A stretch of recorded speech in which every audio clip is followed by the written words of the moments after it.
네, 감사드립니다. 오늘 우리에게 주신 말씀은 누가복음 18장 1절에서 8절 말씀 가지고 기도하니 낙심하지 말라라는 제목으로 함께 말씀의 은혜를 나누고자 합니다. 우리 함께 제목을 읽어보실까요? 기도하니 낙심하지 말라. 믿는 자들이기 때문에 기도를 하셨을 텐데 오늘 아침에 오늘 오시면서 어떤 기도를 하셨는지 모르겠습니다. 예수께서는 기도를 많이 강조하십니다.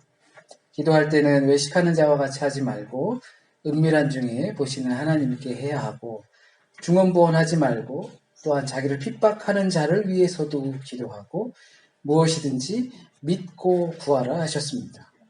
또한 예수께서는 내 집은 만민이 기도하는 집이라 하시며 자신은 한적한 곳에서 기도하셨습니다. 기도하러 산으로 올라가셨고 마지막 시험을 앞두시고도 기도하셨습니다. 제자들에게도 기도 외에 다른 이유로 이러한 일이 일어날 수 없다라고 하시면서 기도를 매우 중요하게 가르치셨습니다. 저희가 수요 모임을 가지면서 순전한 기독교라는 책을 같이 공부했습니다. 그 모임을 통해서 제 개인적으로도 많은 도움을 얻게 되었습니다. 특히 자녀들에게 가끔은 훈계를 넘어서 분노할 때가 많이 있습니다. 그럴 때면 매번 그런 상황을 겪고 나면 저 자신에 대한 좌절감을 느끼곤 했습니다.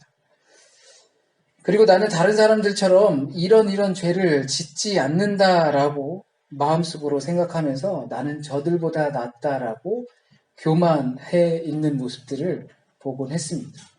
그 모습을 보고 수요 모임을 통해서 저에 대한 또 다른 좌절감을 느끼곤 했습니다.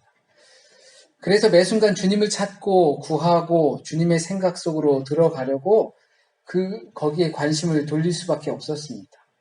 그것을 하나님께서 진정으로 원하는 그리스도인의 삶이라고 하셨기 때문입니다. 그리고 요즘은 기도에 대해서 나누고 있습니다. 핵심은 하나님께서 내 안에 가까이 늘 함께 하신다는 것입니다. 어떻게 그렇게 할 수 있는가? 부디 기도를 통해서 각자 신앙의 새로운 지평을 열어갈 수 있기를 진심으로 바라며 또한 기대합니다.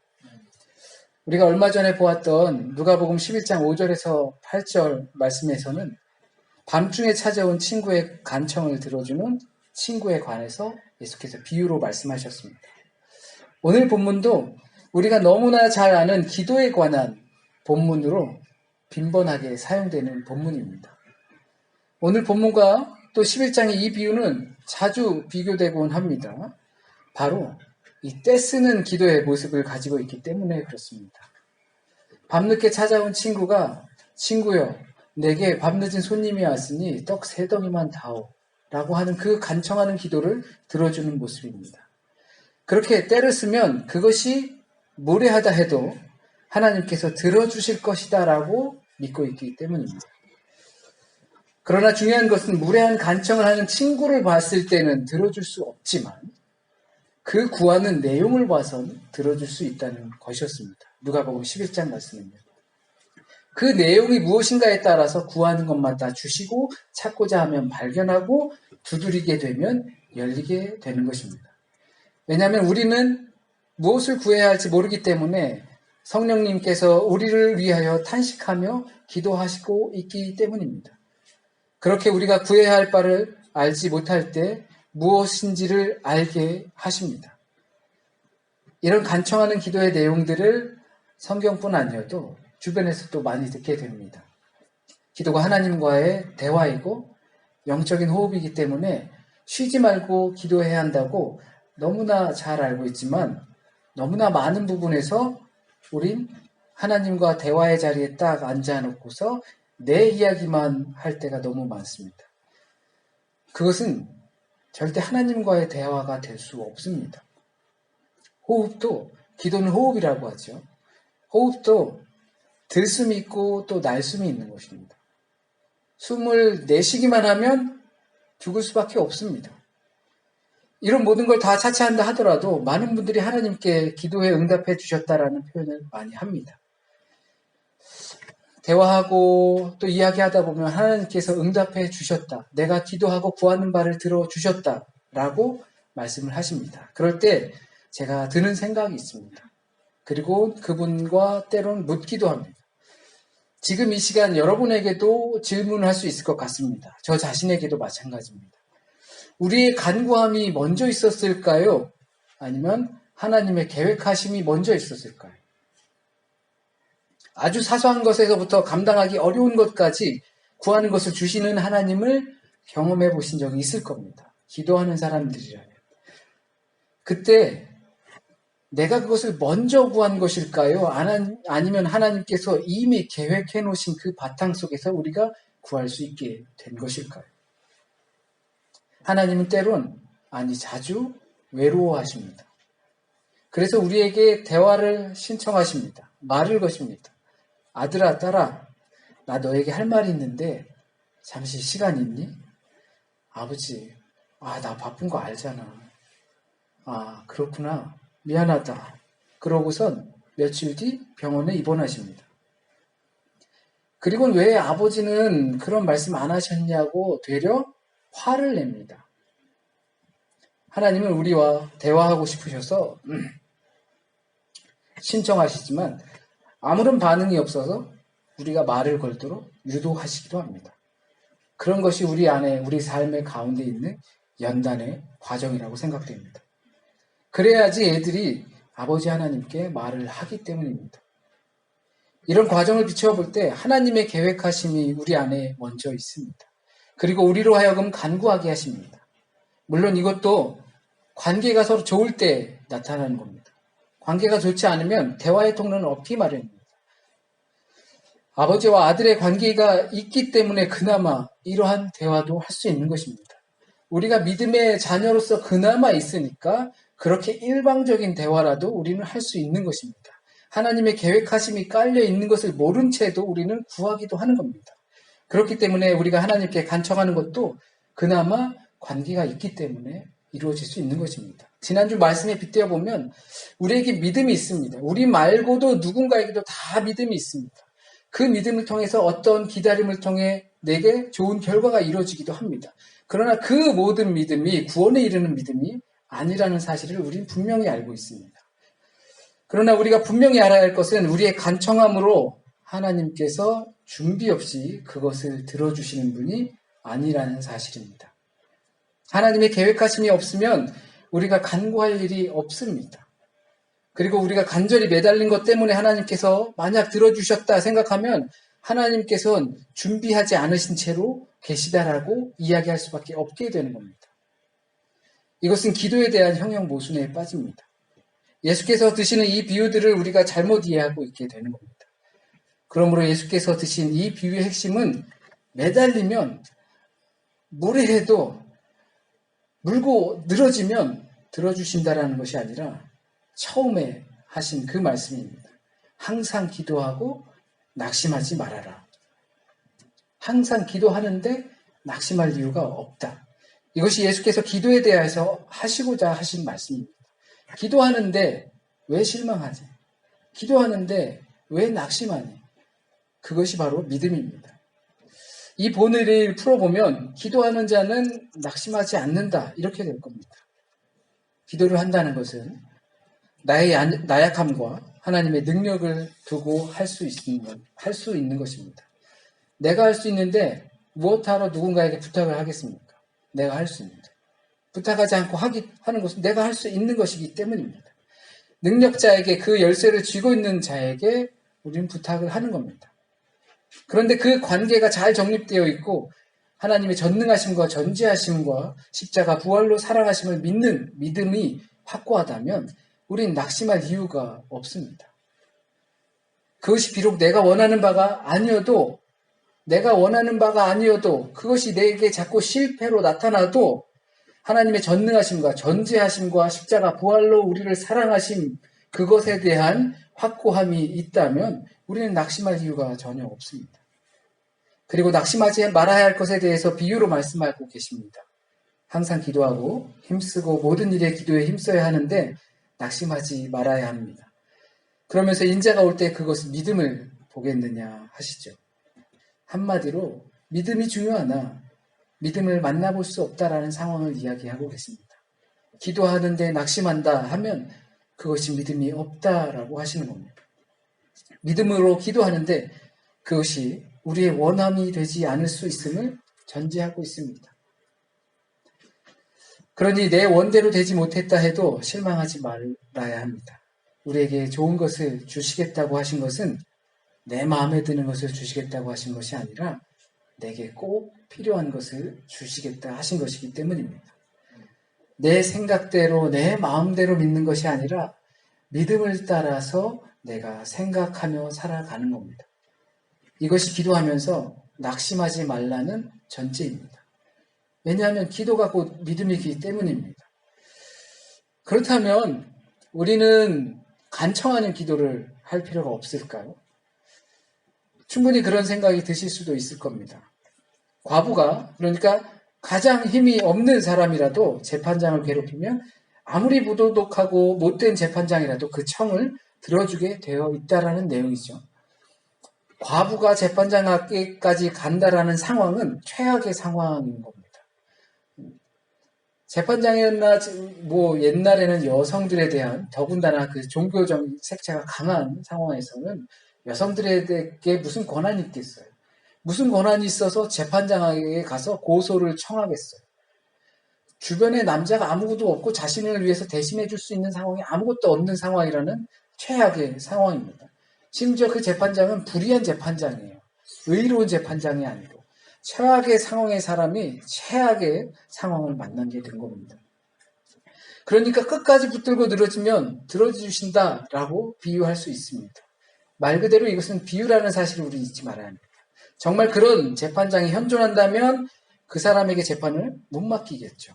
하지만 오늘 본문에서도 전제하고 있듯이 그 재판장은 불의한 재판장입니다. 아주 못된 재판장인데도 어렵고 딱한 사정, 부당한 일을 겪고 있는 이들을 보면 처리해 주는데 의로우신 하나님께서 연약한 사정을 보시고 그냥 넘어가실 분이 아니라는 전제가 깔려 있습니다.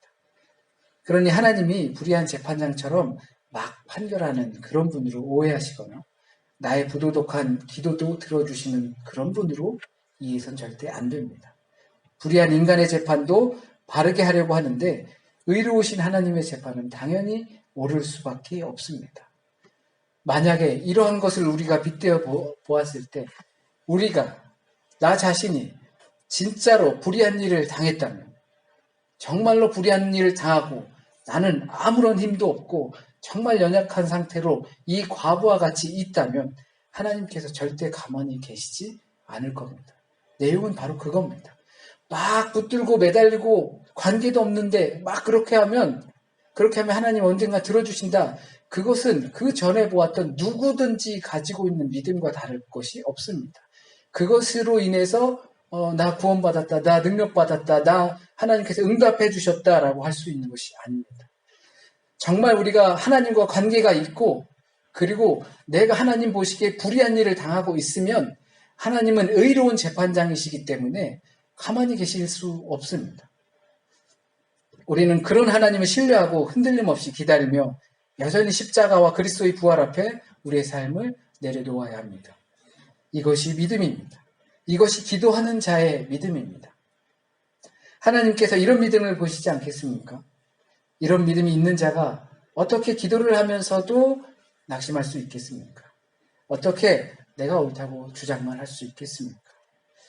그런데 문제는 이런 일이 어떻게 내 삶에서 가능하겠는가입니다.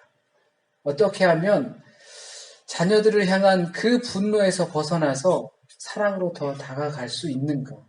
그것이 그리스도께서 원하시는 그리스도인의 삶이라고 한다면 나는 어떻게 그렇게 될 수 있는가? 세상의 중심이 나라고 생각하는 저와 여러분이 어떻게 하나님 중심으로 사고하며 내 이야기를 펼쳐나갈 수 있을까? 주님을 가까이 하는 것입니다. 참 맥없는 대답입니다. 주님을 가까이 하고 기도하는 수밖에는 이러한 이유가 없다는 것입니다. 하나님과 더 깊은 관계를 맺고 그리고 하나님의 계획하심이 내 입술을 통하여서 고백되어지는 그 날을 기다리는 수밖에 없습니다. 금묵자흑이라는 말이 있죠. 목을 가까이 하면 자신도 검어진다는 말입니다. 자기가 가까이 하는 것이 무엇인지에 따라 자신의 환경은 달라질 수밖에 없습니다. 내 인생의 빅데이터를 한번 보십시오. 내가 40평생, 30평생, 80평생을 살면서 어느 거에 관심을 두면서 살고 있었는지, 어느 거에 몰두하면서 살았는지 다시 한번 생각해 보십시오. 우리가 과거에 저도 어릴 때 그런 이야기를 들었습니다. 11조를 드리지 못하면 시간의 11조라도 드려라. 기도의 11조라도 드려라. 삶의 11조를 드려라. 그런데요, 그것도 못하는 실정인 것 같아요. 모두 아마 느끼실 거라고 생각합니다. 24시간을 주시면요, 8시간을 자요. 11조 안 돼요. 그래. 그럼 걸어 다니는, 깨어서 있는 시간 동안만이라도 생각해보자 하면 16시간 가운데 우리가 얼마나 하나님과 교제하고 하나님을 위한 삶과 하나님을 묵상하는 삶으로 투자하는지 알 수 없어요. 우리는 그런 처참한 성적표를 들고서 하나님의 음성을 듣고자 하는 거예요. 하나님께 귀 기울이지 않고 관심이 별로 없으면서도 하나님께서 말씀하시라고 말하고 있는 거예요. 하나님의 계획을 알고 싶다라고 말하는 것이 그러면 정말 그 하나님께서 우리의 기도를 들어주시겠습니까? 주님을 가까이 두는 수밖에 없습니다. 주님의 말씀을 가까이 두는 수밖에 없습니다. 주님의 생각이 무엇인지 골몰하는 수밖에 없습니다. 주님이라면 어떻게 하실지 우리는 자문할 수밖에 없습니다. 진정한 기도의 능력은 나의 원함보다 먼저 계신 하나님의 계획을 고백하고 또한 그것을 깨닫고 약속을 지켜 나가는 겁니다. 그렇다면 우리의 삶 가운데 낙심할 수 없습니다. 여러분은 각자 어떤 길을 가고 계십니까? 주님의 길을 간다고 자부하실 수 있습니까? 저도 그럴 수 없습니다. 그리스도인이라고 목사라고 하면서도 그리스도인이라고 자부하기 어려운 이 상황, 저도 참 좌절스럽습니다. 주님의 계획 속에 거닐고 계십니까? 그러고 싶을 뿐입니다. 만일 우리가 거기에 관심이 없다면 우린 이와 같은 답변이 없는 삶을 살게 될 것입니다. 주시옵소서의 기도가 도대체 뭘 주시옵소인지 제대로 짚어가야 합니다. 저와 여러분의 길에 주님께서 함께 하시길 진짜 진심으로 바랍니다. 또한 주님의 계획 속을 거닐 수 있길 간절히 바라는 바입니다. 그러기 위해선 우리의 신경과 생각과 마음과 행동 하나하나가 주님을 향한 몰두하는 수밖에 없습니다. 그렇지 않고선 우리가 보이지 않는 하나님을 어떻게 그 하나님의 음성을 들을 수 있겠습니까? 우리 계속 말씀하고 계신데 우리는 관심이 별로 없어요. 그래놓고 나서 일이 생기면 하나님께 따지는 것이 우리의 모습이죠. 관심을 기울이세요. 하나님께서 나를 향한 계획이 무엇인지, 내가 어떻게 살아가길 바라시는지, 이 순간 내게 닥친 이 문제가 하나님께서 왜 계획하고 계신 것인지 그것을 구하세요. 거기에 대한 응답을 기다리세요. 그것이 하나님과 동행하는 삶입니다. 그리고 그것이 우리의 삶을 전적으로 변화시킬 수 있는 방법이라고 저는 믿습니다. 기도드리겠습니다. 항상 기도하고 낙심하지 말라. 주님께서 우리에게 말씀하셨습니다. 주님의 능력을 믿고 기도합니다. 그럴 때에 염려하지 않습니다. 새를 피는 꽃도 하늘을 나는 새들도 하나님께서 먹이시고 기르십니다. 우리는 그러한 하나님의 능력을 보면서도 내 앞에 닥친 상황을 보니 낙심스럽습니다. 좌절스럽습니다. 그래서 곁에 계신 하나님을 보지 못하고 무한정 소리 지르며 무한정 원망하기도 합니다. 곁에 계신 하나님을 더 깊이 깨달을 수 있길 원합니다. 곁에서 부르고 계신 그 하나님의 음성을 듣길 원합니다. 우리가 그 하나님의 음성과 생각과 계획하심에 더 깊은 관심을 갖길 원합니다.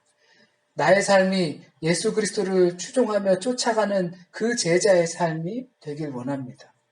그리하여 우리의 삶에 주님의 능력을 믿고 십자가 부활하심, 그것을 우리에게 베풀어 주신 그 사랑의 확신을 갖고 살아갈 때에 우리의 삶에 주님의 평화가 임하길 간절히 소원합니다. 우리 공동체 한 사람 한 사람들이 이제 한 주간의 삶을 또한 다시 살아갈 텐데 그 가운데 순간순간 좌절하며 또는 낭망하며 또는 염려하는 삶의 상황들이 벌어질지도 모릅니다.